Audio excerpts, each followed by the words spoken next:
70ನೇ ಕನ್ನಡ ರಾಜ್ಯೋತ್ಸವ. ಕನ್ನಡ ಮತ್ತೆ ಕರ್ನಾಟಕದ ಬಗ್ಗೆ ನಿಂಗೆ ಎಷ್ಟು ಗೊತ್ತು? ಕನ್ನಡ ಮಾತನಾಡುವಂತ ಎಲ್ಲಾ ಭಾಗಗಳನ್ನು ಒಂದುಗೂಡಿಸಿ ಮೈಸೂರು ರಾಜ್ಯ ಅಂತ ಮಾಡಿದ್ದು 1953 ನವೆಂಬರ್ 1. 1973ರಲ್ಲಿ ಮೈಸೂರು ರಾಜ್ಯನ ಕರ್ನಾಟಕ ರಾಜ್ಯ ಅಂತೇಳಿ ಮರುನಾಮಕರಣ ಮಾಡಿದ್ರು. ನೀನ್ ಹೇಳು, ಪ್ರಪಂಚಕ್ಕೆ ಮೊದಲ ಸಾಮಾಜಿಕ ಮತ್ತೆ ಧಾರ್ಮಿಕ ಸಂಸತ್ತು ಕರ್ನಾಟಕದಲ್ಲೇ ಆಗಿದ್ದು. ಅದು ನಮ್ಮ ಬಸವಣ್ಣನವರ ಅನುಭವ ಮಂಟಪ.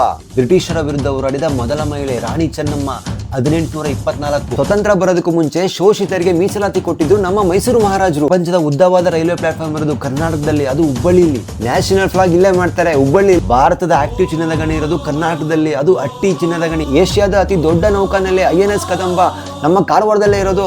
ಭಾರತದಲ್ಲಿ ಅತಿ ಹೆಚ್ಚು ಅಡಕೆ, coffee, gold, silk, Sandalwood produce ಮಾಡೋದು ನಮ್ಮ ಕರ್ನಾಟಕದಲ್ಲಿ. ಅತಿ ಹೆಚ್ಚು ವಾಟರ್ ಫಾಲ್ಸ್ ಇರೋದು ನಮ್ಮ ರಾಜ್ಯದಲ್ಲೇ. ಅತಿ ಹೆಚ್ಚು ಆನೆಗಳು ಇರೋದು ನಮ್ಮ ರಾಜ್ಯದಲ್ಲಿ. ಏಷ್ಯಾದಲ್ಲೇ ಮೊದಲ ವಿದ್ಯುತ್ ಬೀದಿ ದೀಪ ಹಾಕಿದ್ದು ನಮ್ಮ ಮೈಸೂರಲ್ಲಿ. ಕನ್ನಡಕ್ಕೆ 8 ಜ್ಞಾನಪೀಠ ಪ್ರಶಸ್ತಿ ಬಂದಿದೆ.